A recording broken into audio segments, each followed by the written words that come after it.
American Entrepreneur continues.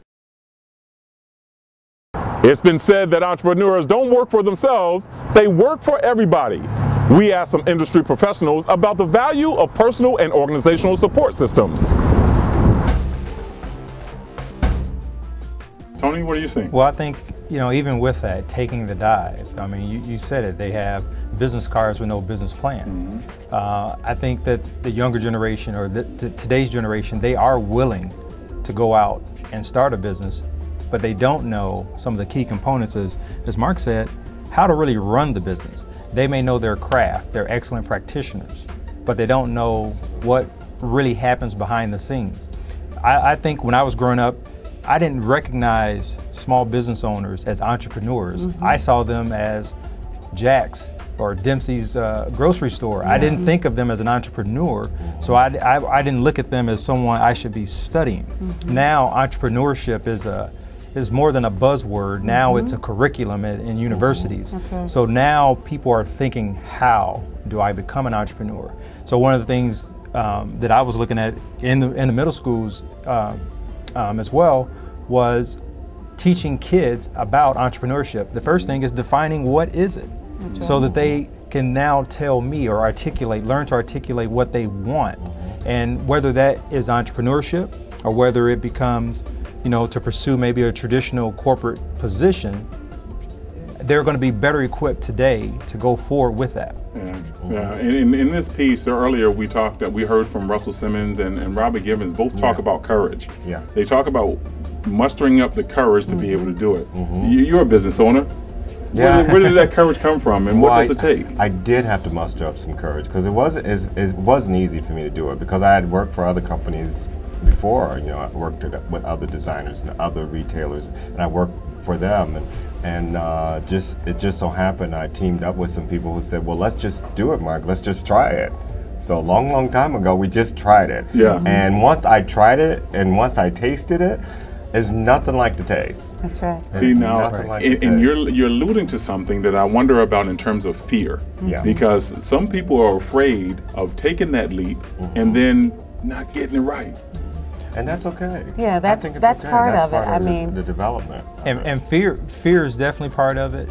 But what usually happens is you're so fearful at times. I remember when I finally went on my own, it was because I had tried it every other way. I had already worked for many banks and institutions. I had done the business their way. What was really holding me back? I was just not clear. I wasn't sure, is it going to work? Am I going to fall on my face? Are my friends going to still be there? Am I going to be able to make a living? Am I going to be able to support my family? And those questions have to be answered. And then sometimes, those questions have to be shelved. You have to put them away. That's right. And just focus on what's in front of you, the opportunity, and go for it. What I've grown to learn is that every short putt doesn't go in the hole. So if you don't try, you definitely won't win. Yeah. That's interesting. I like that, because I know I've heard Michael Jordan say some things like that too, that he missed every shot that he didn't take.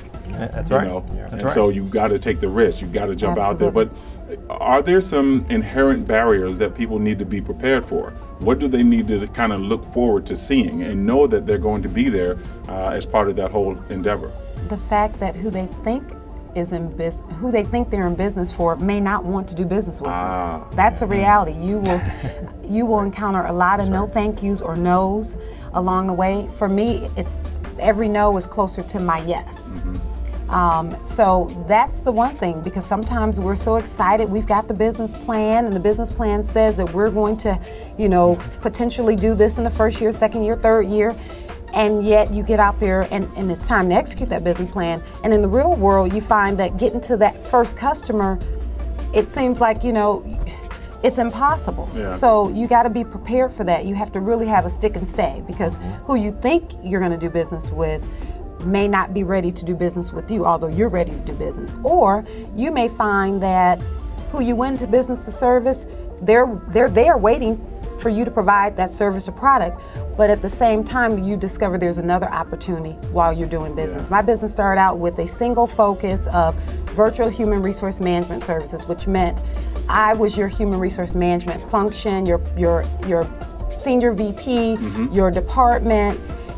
It grew now to include a comprehensive level of support services, and that was after servicing several clients just on the human resource management side, but then identifying other opportunities of needs that they had. So the idea is that you had to morph into really absolutely, and that wasn't in the business plan. Needs. Yeah, and so you there's some lonely nights, some crying times when you think that that this plan that you thought was gonna blossom doesn't actually blossom. So I'm just wondering when you talk about that, how that actually happens and how you muster up the courage, as we've been saying, to keep going. Yeah. Well, for me, it's like being out in the ocean, in the middle of the ocean, where you got to swim to shore.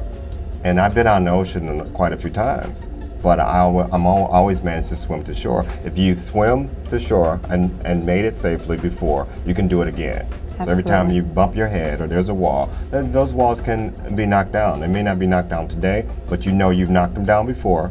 You know, it's like being a fighter. Sure. It's like being a fighter. I've won fights before. Yeah. So you have to remember those successes that you had, even if they weren't in the same arena that you're in now. Absolutely. You know, you said that self-talk or the destructive self-talk, and that's really it. I heard this saying the other day, I'm not going to be the champ you want me to be, I'm going to be my champ, the champ that I want to be.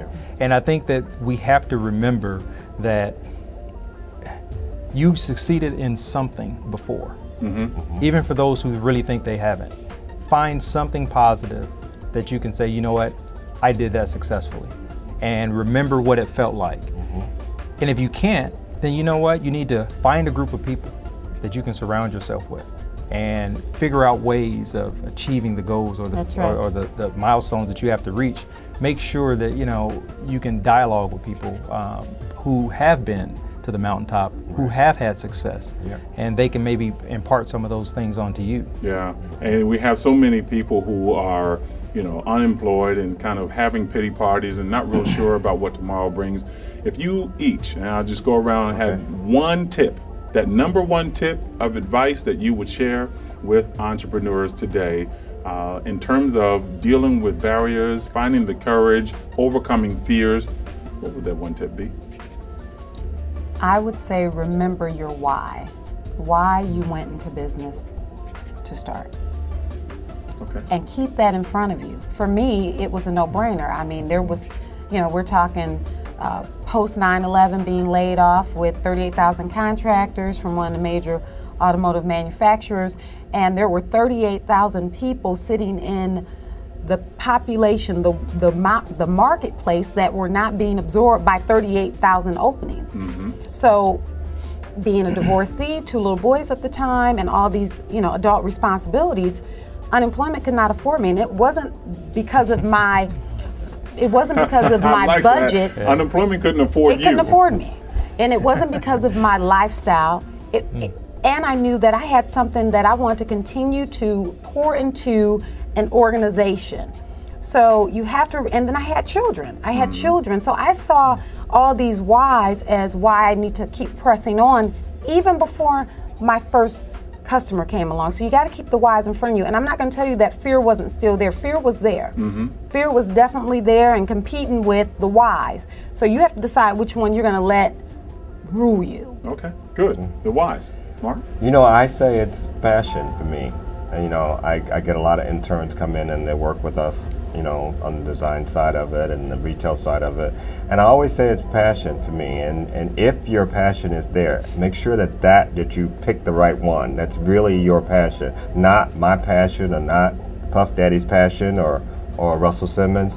Be your own and make sure that that's what you want, and you can hang in there. Because if it's not real, if it's just for the glam of the fashion part of it, and I get that a whole lot of that, because they'll see what we've done in the fashion world, or see what we put on the runway and say, oh, I could do that. But you didn't see what we did to get to the runway. And how we had to make people look a certain way and walk a certain way. And in the industry, you have to be able to talk and walk. So we get models that only can walk, maybe. Can't talk. Well, you're not going to get a lot of work. You got to be able to talk too. Right. Some can talk but can't walk. So today is a whole complete package. So what I do is not just fashion. You know, it's about a passion. It's a passion. Fantastic. Yeah. Tony? Absolutely. I would say fail fast so you can succeed. A lot of times you have to get that thing, that fear behind you. And you can't get something behind you unless you either go through it or over it or around it. But the truth is you're really going to have to go right through it. And that is whatever that fear is. If it's failing, go ahead and fail fast. You're going to learn something when you fail. Okay? You're going to learn how to get back up. You're going to learn where you could have avoided a step here or there.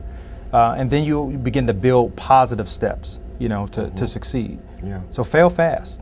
Fail fast so you can succeed sooner. So that you That's can right. succeed. Wow. The why, the passion, and fail fast. Thank you very much for joining me. Thank You're you. welcome. Okay. Thank you for Thank having you. us. Absolutely. All right. Well, that's it for now. I hope we provided some insight on another component of the entrepreneurial experience. Now we want to hear from you. Share your comments about the show or tell us why you are an American entrepreneur by sending your emails to myamericanaentrepreneur@gmail.com. We just might use your comment on an upcoming show. I'm your host, Ed Foxworth. Thanks for joining me on another edition of American Entrepreneur. And until next time, remember to decide, believe, and pursue.